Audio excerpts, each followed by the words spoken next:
الرحمن الرحيم سبحانك لا علم لنا إلا ما علمتنا إنك أنت العليم الحكيم۔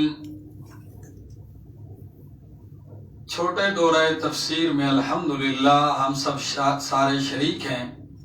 اس کے کئی دروس ہم پڑھ چکے اور ان دروس کا کہ پہلے درس میں الحمدللہ ترغیب الی القرآن پر احادیث، آیات اور اقوال علماء، پھر تعریف قرآن مجموعی لحاظ سے اور قرآن کریم کی آیات سے، اس کے بعد اسماء القرآن المؤمنین، اخراج الناس من الظلمات الی النور، للذکر، للتدبر والتذکر، للہدایت، یہ مختلف حکمتیں ہم پڑھ چکے۔ اس کے بعد مخاطبین قرآن کہ قرآن کریم کن لوگوں سے خطاب کرتے ہیں اور شرک کس کو کہتے ہیں، یہ ہم پڑھ چکے۔ پھر مشرک، شرک کی تعریف اور شرک کی قسمیں کتنی ہیں، تو شرک کی معظم دو قسمیں ہیں۔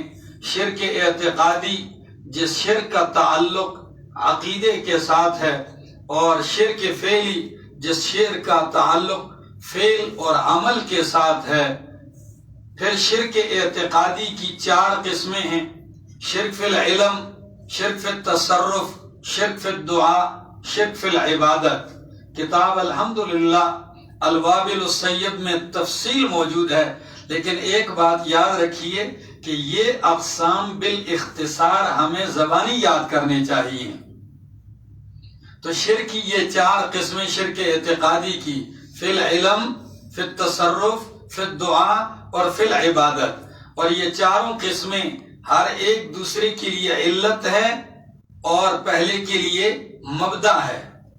تو سب سے پہلے غیر اللہ کے متعلق یہ عقیدہ رکھا جاتا ہے کہ وہ میرے حال سے باخبر ہے، عالم ہے۔ تو جب اس کو عالم بکل شے جانتا ہے تو اس کو متصرف بھی جانتا ہے کہ اختیار مند بھی ہے۔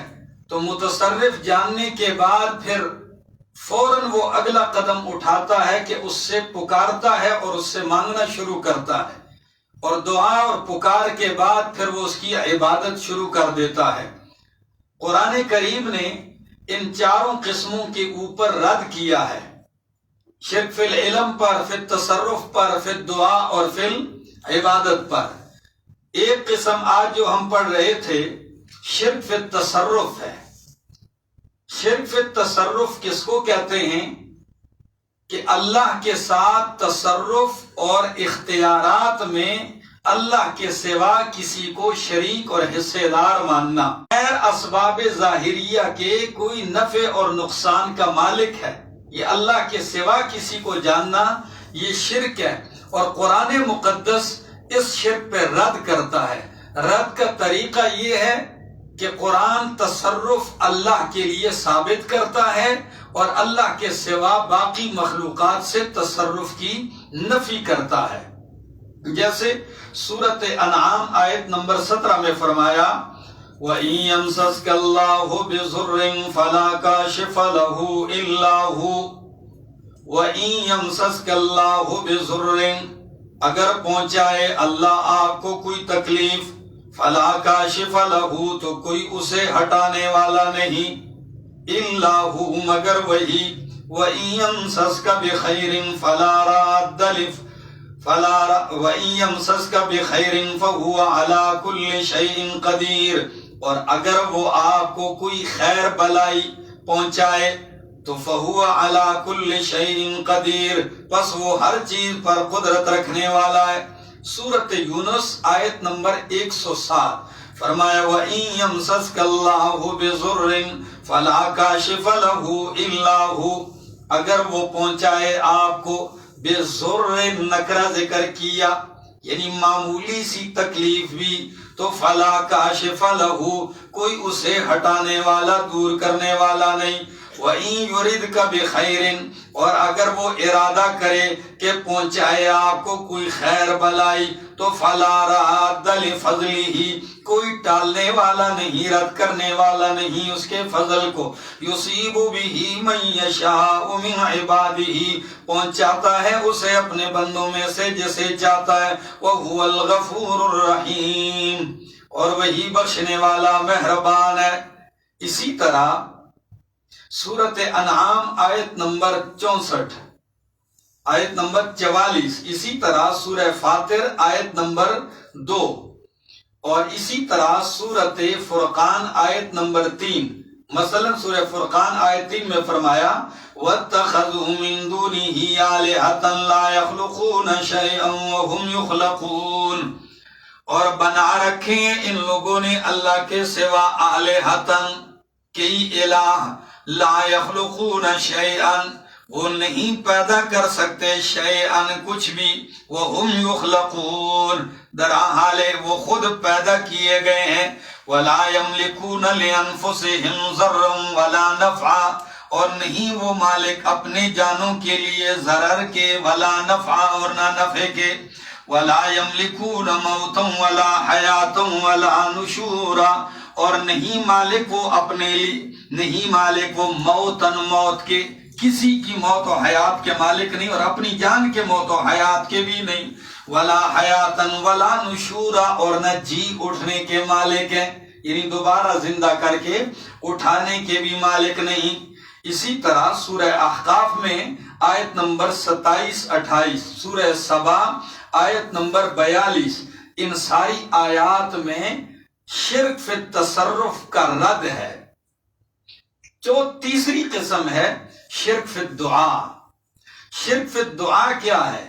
شرک فی الدعا یہ ہے کہ اللہ کے سوا کسی اور کو، نبی ہو، ولی ہو، فقیر ہو، زندہ ہو، مردہ ہو، کسی اللہ کے سوا کسی کو ما فوق الاسباب ظاہری اسباب کے بغیر پکارنا اور یہ عقیدہ رکھنا کہ وہ میری پکار سنتا ہے اور میری مدد کر سکتا ہے، اور پکارنا یہ شرک ہے، اور قرآن مقدس نے اس قسم کے شرک پر رد کیا ہے۔ جیسے سورۃ الانعام آیت نمبر 40-41 فرمایا قُلْ أَرَأَيْتَكُمْ إِنْ أَتَاكُمْ عَذَابُ اللَّهِ او اتتکم الساعۃ اغیر اللہ تدعون قل کہہ دیجئے، بتلاؤ تو صحیح، ان اتاکم عذاب اللہ اگر آئے تمہارے پاس اللہ کا عذاب، او اتتکم الساعہ یا آئے تمہارے پاس قیامت، اغیر اللہ تدعون کیا اللہ کے سوا تم اوروں کو پکارو گے؟ ان کنتم صادقین اگر تم سچے ہو، نہیں بلکہ بل ایاہ تدعون بلکہ اسی کو تم پکارو گے، فیکشف ما تدعون الیہ ان شاء پس وہی دور کرے گا ما اس مصیبت کو تدعون الیہ جس کی طرف تم نے اسے پکارا ہے، ان شاء اگر وہ چاہے، وتنسون ما تشرکون اور تم بھول جاؤ گے، بھول جاتے ہو، ما تشرکون ان کو جن کو تم شریک ٹھہراتے ہو۔ اسی طرح سورہ انعام آیت نمبر 43-44 فرمایا 63-64 قُلْ مَنْ يُنَجِّيكُمْ مِنْ ظُلُمَاتِ الْبَرِّ وَالْبَحْرِ تَدْعُونَهُ تَضَرُّعًا وَخُفْيًا قُلْ کہہ دیجئے، مَنْ يُنَجِّيكُمْ مِنْ ظُلُمَاتِ الْبَرِّ وَالْبَحْرِ کون تمہیں نجات دیتا ہے بر اور بحر کے اندھیروں سے، تدعونہو پکارتے ہو اسی کو، تضرعاً عاجزی کے ساتھ، وخفیتاً اور چپکے چپکے مخفی آواز سے، اور کیا کہتے ہو، لَإِنْ أَنْجَانَا مِنْ هَذِهِ لَنَكُونَنَّ مِنَ الشَّاكِرِينَ اگر اللہ نے ہمیں اس مصیبت سے نجات دی تو ضرور بضرور ہم ہو جائیں گے شکر گزاروں میں سے۔ قُلِ اللَّهُ يُنَجِّيكُم مِّنْهَا وَمِن كُلِّ كَرْبٍ کہہ دیجئے کہ اللہ ہی تمہیں نجات دیتا ہے، بچاتا ہے، منہا اس مصیبت سے، ومن کل کربن ہر غم رنج پریشانی سے، ثم انتم تشرکون پھر تم اسی کے ساتھ تشرکون شریک ٹھہراتے ہو، پھر تم شرک کرتے ہو۔ سورہ انعام آیت نمبر 71 میں بھی شرک فی الدعا پر رد کیا۔ تو مشرکین کسے پکارتے تھے؟ مشرکین اللہ کے بندوں کو پکارتے تھے، اور شرک کی ابتدا ہی ایسے ہوئی کہ نوح علیہ السلام کی قوم کے صالحین فوت ہو گئے، ود، سوا، یغوث، یعوق اور نصر۔ جب یہ 5 بزرگ فوت ہوئے تو ان کی قبروں کو پجوایا، اور اس کے بعد ان کی تماثیل اور صورتیں اور مورتیاں بنا کر پجوایا، اور پھر یہی 5 بت چلتے چلتے زمانہ گزرنے کے بعد یہی عرب میں آ گئے۔ تو عرب میں یہ 5 بزرگ آئے اور ان کو پوجا جا رہا تھا، جس کی تفصیل آج دن کو ہم پڑھ چکے۔ قرآن کریم ان پہ رد کرتا ہے، اور کیسے؟ جیسے سورۃ یونس آیت نمبر 18 میں فرمایا وَيَعْبُدُونَ مِن دُونِ اللَّهِ، اور عبادت کرتے ہیں اللہ کے سوا، مَا لَا يَضُرُّهُمْ وَلَا يَنْفَعُهُمْ، ان کی کہ نہ ان کو نفع ضرر دیتے ہیں، وَلَا يَنْفَعُهُمْ، اور نہ ان کو نفع دے سکتے ہیں، وَيَقُولُونَ هَؤُلَاءِ، اور کہتے ہیں کہ یہ سفارشی ہیں ہمارے اللہ کے ہاں، یہ اللہ کے ہاں ہمارے سفارشی ہیں۔ تو قرآن کریم رد کرتا ہے ان کے اس شفاعت والے عقیدے پر۔ پھر آج کے درس میں حضرت شیخ نے فرمایا کہ قرآن میں تو 2 باتیں آپ کو ملیں گی، ایک جگہ شفاعت کو ثابت کیا جاتا ہے اور دوسرے مقام پر شفاعت کی نفی کی جاتی ہے۔ تو اس کا حل کیا ہے؟ فرمایا شفاعت کی 2 قسمیں ہیں، ایک شفاعت قہری اور ایک ہے شفاعت اذنی۔ شفاعت قہری کی قرآن تردید کرتا ہے اور اسے شرک قرار دیتا ہے۔ شفاعت قہری یہ ہے کہ اللہ کے بندوں کے بارے میں یہ عقیدہ رکھا جائے، اللہ کی مخلوق کے بارے میں، کہ یہ اللہ کے ہاں سفارش کرتے ہیں تو اللہ ان کی سفارش ماننے سے مجبور ہو جاتا ہے، اور ان کی بات اللہ رد نہیں کر سکتا، ٹال نہیں سکتا، ان کی بات ضرور مانتا ہے، اللہ مجبور ہو جاتا ہے ان کی بات ماننے سے۔ قرآن نے اس قسم کی شفاعت کی کیا کی ہے؟ نفی کی ہے، اور اس کو شرک قرار دیا اور رد کیا ہے۔ اور دوسری قسم شفاعت بالاذن، شفاعت اذنی ہے، وہ قرآن ثابت کرتا ہے، لیکن اس کے لیے چند شرائط ہیں۔ ان شرائط میں ایک شرط یہ ہے کہ شفاعت کرنے والا اور مشفوع جس کے لیے سب شفاعت کی جائے، دونوں ایمان کی حالت پہ مرے ہوں، عقیدہ توحید کے ساتھ دنیا سے گئے ہوں۔ دونوں، شفاعت کرنے والا اور جس کی شفاعت کی جائے، دونوں موحد ہوں۔ مشرک شفاعت کر بھی نہیں سکتا اور مشرک کے حق میں شفاعت کی بھی نہیں جا سکتی۔ دوسری شرط کہ شفاعت اللہ کے اذن سے ہوگی، اللہ کے اذن کے بغیر کسی کی ہمت نہیں سفارش کرنے کی۔ اور تیسری شرط یہ ہے کہ قیامت کے دن شفاعت ہوگی، اس سے پہلے نہیں ہوگی۔ اور چوتھی کہ نبی اکرم صلی اللہ علیہ وسلم سب سے پہلے شفاعت کریں گے، کہ آپ نے فرمایا انا اول من یشفع، تو نبی علیہ السلام نے ابھی شفاعت کی نہیں ہے، وہ قیامت کو کریں گے، اور لوگوں نے ان سے پہلے سینکڑوں شفیع بنا رکھے ہیں۔ قرآن اسی عقیدے پہ رد کرتا ہے۔ اللہ اکبر۔ اسی طرح قرآن کریم بہت ساری آیات ہیں، سورۃ الانبیاء آیت 90، سورہ نحل آیت نمبر 20-21، اس میں رد فرمایا ہے۔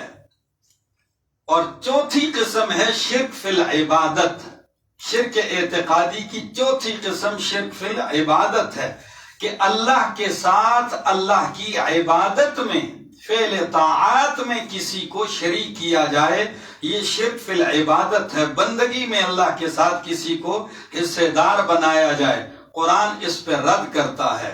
اور کیا کہتا ہے؟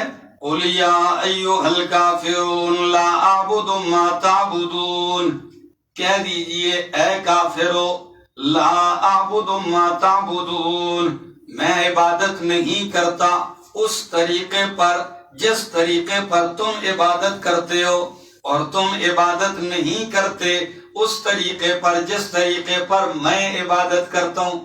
کتنا خوبصورت معنی کیا ہے شیخ نے کہ جس طریقے پر تم عبادت کرتے ہو میں اس طریقے پر نہیں۔ تمہاری عبادت کا طریقہ ہے شرک والا، ملاوٹ والا، اور میری عبادت کا طریقہ ہے حنیفیت والا، بغیر ملاوٹ کے، توحید والا۔ وہ تم نہیں کرتے اور تمہارے طریقے پر بندگی میں نہیں کرتا۔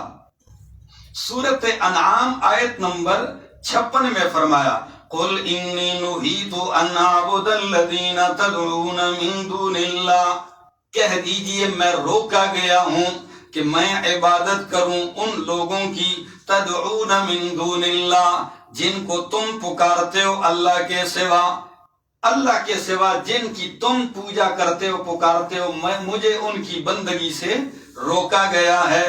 سورہ نحل آیت 73 میں فرمایا وَيَعْبُدُونَ مِن دُونِ اللَّهِ مَا لَا يَمْلِكُ لَهُمْ رِزْقًا مِّنَ السَّمَاوَاتِ وَالْأَرْضِ شَيْئًا، یہ مشرک عبادت کرتے ہیں اللہ کے سوا ایسوں کی کہ نہیں مالک وہ ان کے لیے رزق کے آسمان و زمین سے شیئا، ذرہ برابر، وَلَا يَسْتَطِيعُونَ، اور نہ ہی وہ طاقت رکھتے ہیں۔ قرآن کریم غیر اللہ کی عبادت کرنے والوں کو زجر سناتا ہے اور رد کرتا ہے ان پہ۔ سورہ یونس آیت نمبر 18، اور جو اللہ کی عبادت کرتے ہیں اور اللہ کی طرف عبادت کی طرف دعوت دیتے ہیں انبیاء علیہ السلام، اللہ ان کا تذکرہ کرتا ہے، جیسے انبیاء علیہ السلام سورہ ہود آیت نمبر 25-26 میں نوح علیہ السلام کا ذکر کیا وَلَقَدْ أَرْسَلْنَا نُوحًا إِلَىٰ قَوْمِهِ، ہم تحقیق ہم نے بھیجا نوح علیہ السلام کو ان کی قوم کی طرف۔ انہوں نے کیا کہا؟ إِنِّي لَكُمْ نَذِيرٌ مُّبِينٌ، بے شک میں تمہارے لیے ہوں ڈرانے والا کھول کر، اللہ تعبدوا الا اللہ، کہ نہ عبادت کرو بندگی کرو الا اللہ، مگر اللہ کی۔ اور اسی طرح یہی سورہ ہود فرمایا وَإِلَىٰ عَادٍ أَخَاهُمْ هُودًا قَالَ يَا قَوْمِ اعْبُدُوا اللَّهَ مَا لَكُم مِّنْ إِلَٰهٍ غَيْرُهُ۔ تو دیکھیے ہر نبی کی دعوت یہی ہے اعبدوا اللہ مَا لَكُم مِّنْ إِلَٰهٍ غَيْرُهُ۔ اسی طرح شرک اعتقادی کی 4 قسمیں پڑھنے کے بعد اب شرک فعلی کا تذکرہ، کہ شرک کی معظم 2 قسمیں تھیں، اعتقادی اور فعلی۔ تو شرک فعلی کس کو کہتے ہیں؟ شرک فعلی یعنی جو افعال اللہ کے لیے خاص ہیں وہ اللہ کے بندوں کو دینا، ان میں اللہ کے ساتھ کسی اور کو شریک ٹھہرانا، یہ شرک فی الافعال ہے، اس کو شرک فعلی کہتے ہیں۔ اور اس کی 2 قسمیں ہیں، تحریم ما احلہ اللہ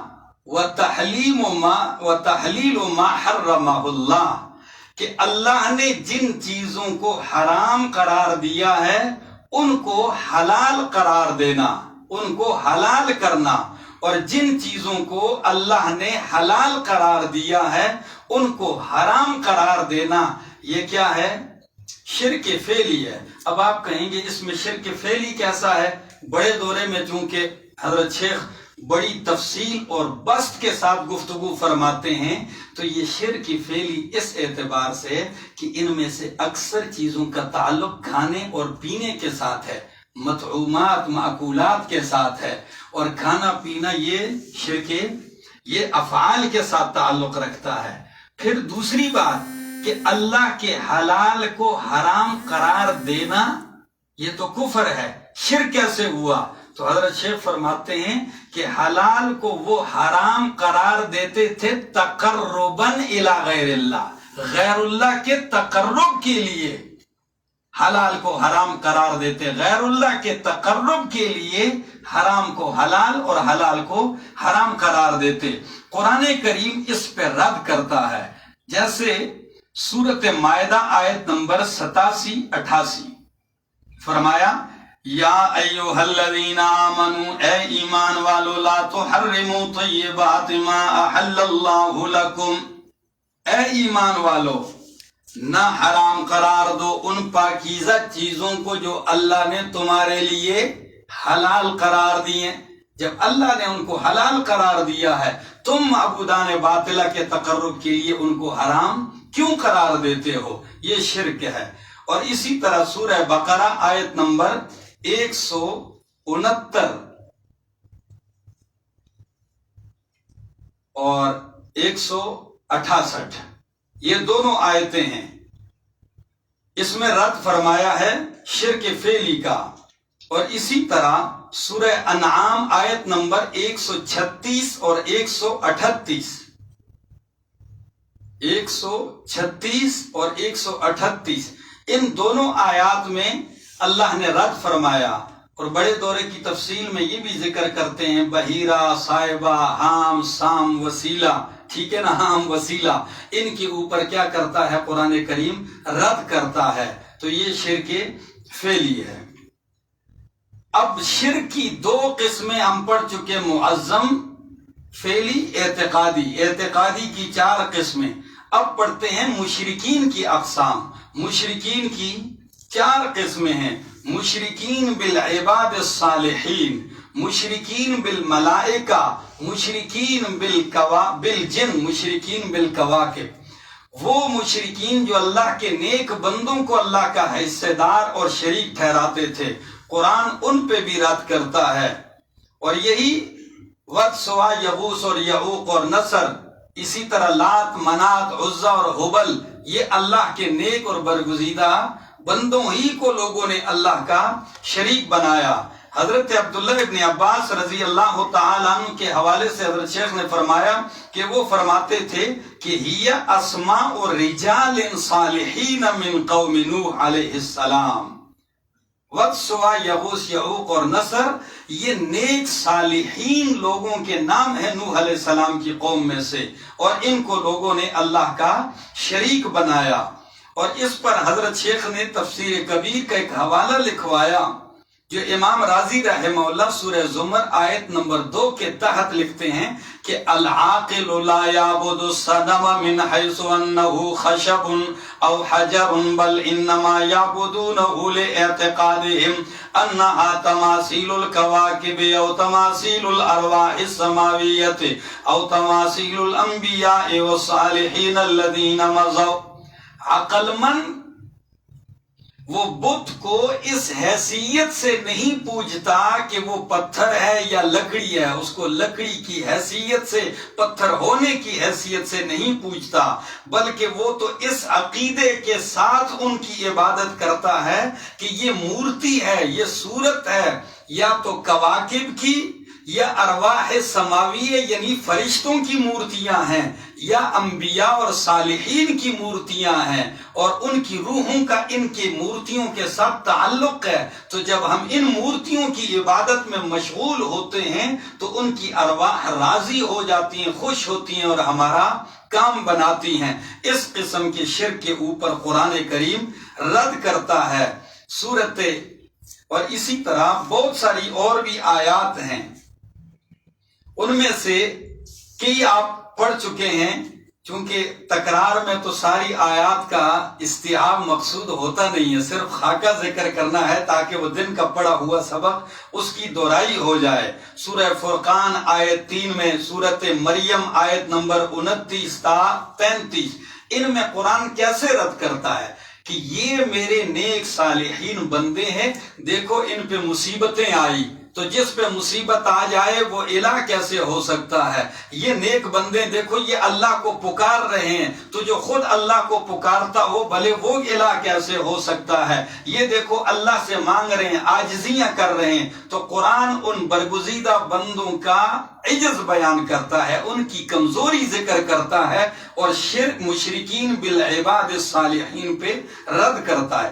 دوسری قسم ہے مشرکین بالملائکہ، کہ فرشتوں کو اللہ کا شریک بنایا، اللہ کی بیٹیاں بنا دیا مشرکین مکہ نے۔ قرآن ان پہ رد کرتا ہے، اور قرآن کہتا ہے سورہ صافات آیت 1 تا 4 میں فرمایا والصافات صفا فالزاجرات زجرا فالتالیات ذکرا ان الہکم لواحد والصافات صفا۔ گواہ ہے، شاہد ہے صف باندھنے والے، صف باندھنا۔ قسم ہے ان فرشتوں کی جو صف باندھتے ہیں، صف باندھنا، جو ڈانٹتے ہیں، ڈانٹنا، جو فتالیات ذکرہ، جو پڑھتے ہیں نصیحت کو۔ ان الہکم لواحد، تو فرشتے تو خود رب کے سامنے صف باندھ کے کھڑے ہیں، تو جو خود صف باندھ کے کھڑا ہو وہ بھلا شریک کیسے ہو سکتا ہے اللہ کا؟ وہ الہ اور حاجت روا کیسے ہو سکتا ہے؟ یہی سورۃ صافات 164 66 تک فرمایا، فرشتے خود کہتے ہیں وَمَا مِنَّا إِلَّا لَهُ مَقَامٌ مَعْلُومٌ، نہیں ہے ہم میں سے کوئی ایک مگر اس کا ایک مرتبہ معلوم مقام ہے۔ وَإِنَّا لَنَحْنُ الصَّافُونَ، اور بے شک ہم البتہ لصافون، صف بستہ کھڑے ہیں، صف باندھنے والے ہیں اللہ کے سامنے۔ وَإِنَّا لَنَحْنُ الْمُسَبِّحُونَ، اور بے شک ہم اللہ کی پاکی بیان کرتے ہیں۔ وہ تو خود رب کی پاکی بیان کرتے ہیں شریکوں سے، تو وہ رب کے شریک کیسے بن گئے؟ اور یہاں تک فرمایا شریک تو کجا، سورۃ مریم آیت 64 میں فرمایا وَمَا نَتَنَزَّلُ إِلَّا بِأَمْرِ رَبِّكَ، ہم نہیں اتر سکتے نیچے الا بِأَمْرِ رَبِّكَ، مگر تیرے رب کے حکم سے۔ ہم تو آسمان سے نیچے آ بھی نہیں سکتے رب کے حکم کے بغیر، تو رب کے شریک کیسے ہو سکتے ہیں؟ تیسری قسم ہے مشرکین بالجن، جن لوگوں نے جنات کو اللہ کا شریک قرار دیا۔ قرآن ان کے اوپر بھی رد کرتا ہے، اور قرآن جنات کی کمزوری بیان کرتا ہے، کبھی ان سے علم غیب کی نفی کر کے کمزوری بیان کرتا ہے، کبھی ان سے تصرف کی نفی کر کے، اختیار کی نفی کر کے، کبھی ان کی کمزوریاں ذکر کر کے رد کرتا ہے کہ یہ بھلا کیسے شریک ہو سکتے ہیں۔ جیسے سورۃ انعام آیت نمبر 100 میں فرمایا وَجَعَلُوا لِلَّهِ شُرَكَاءَ الْجِنِّ وَجَعَلُوا لِلَّهِ شُرَكَاءَ الْجِنِّ، اور بنایا ہے ان لوگوں نے للہ اللہ کے لیے شرکاء شریک، کس کو؟ الجن، جنوں کو۔ انہوں نے جنوں کو اللہ کا کیا بنایا ہے؟ شریک بنایا۔ وَجَعَلُوا لِلَّهِ شُرَكَاءَ الْجِنَّ، فرمایا وَخَلَقَهُمْ، تحقیق اللہ نے جنوں کو کیا کیا ہے؟ پیدا کیا ہے، وہ مخلوق ہیں۔ وَخَلَقُوا لَهُ بَنِينَ وَبَنَاتٍ، اور ان لوگوں نے اللہ کے لیے تراش رکھے ہیں بیٹے اور بیٹیاں بغیر کسی علم کے۔ سبحانہ وتعالی عما یصفون۔ اسی طرح سورہ انعام 128 میں مشرکین بالجن کے اوپر رد فرمایا وَيَوْمَ يَحْشُرُهُمْ جَمِيعًا، جس دن اللہ اکٹھا کرے گا ان سب کو، یا معشر الجن قد استکثرتم من الانس، اے جنوں کی جماعت، تحقیق تم نے بہت بڑا حصہ لے لیا ہے، من الانس، انسانوں میں سے۔ وقال اولیاؤہم من الانس، اور کہیں گے ان کے دوست انسانوں میں سے، ربنا استمتع بعضنا ببعض، اے ہمارے رب، ہمارے بعض نے بعض سے خوب فائدہ اٹھایا، وبلغنا اجلنا الذی اجلت لنا، اور ہم پہنچ آئے اپنے اس نیٹے تک جو تو نے ہمارے لیے مقرر کیا۔ تو قال، اللہ فرمائیں گے النار مثواکم، آگ تمہارا۔ تو جو شریک ہو اللہ کے ساتھ ان کو ایسے کیسے کہا جا سکتا ہے جن کو تم الہ مانتے ہو؟ اسی طرح سورہ صافات میں فرمایا وَجَعَلُوا بَيْنَهُ وَبَيْنَ الْجِنَّةِ نَسَبًا، انہوں نے اللہ اور جنوں کے درمیان بنایا ہے، مقرر کیا ہے نسبہ، رشتہ، ناتا۔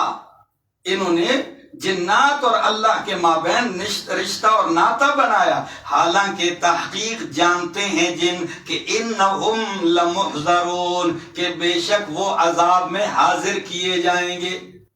جو سرکش جنات ہیں ان کو تو گرفتار کر کے وہاں حاضر کیا جائے گا، تو جو خود گرفتار ہو کے حاضر کیا جائے وہ اللہ کا شریک اور الہ کیسے ہو سکتا ہے؟ اصل میں جنات کے اندر سرکشی جو پیدا کی یہ ان انسانوں نے کی۔ سورہ جن میں فرمایا وَأَنَّهُ كَانَ رِجَالٌ مِّنَ الْإِنسِ يَعُوذُونَ بِرِجَالٍ مِّنَ الْجِنِّ فَزَادُوهُمْ رَهَقًا، کہ انسانوں میں سے کچھ مردوں نے جنات مردوں میں سے ان کی پناہیں پکڑتے تھے، تو بس انہوں نے ان کی سرکشی میں اور اضافہ کر دیا ہے۔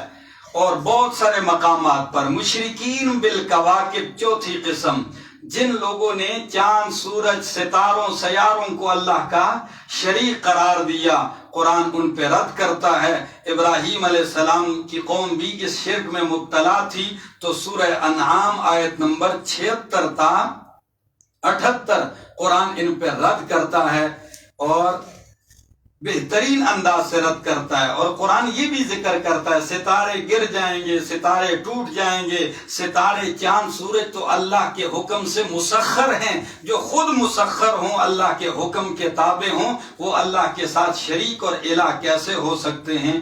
اللہ ہمیں عمل کی توفیق عطا فرمائے۔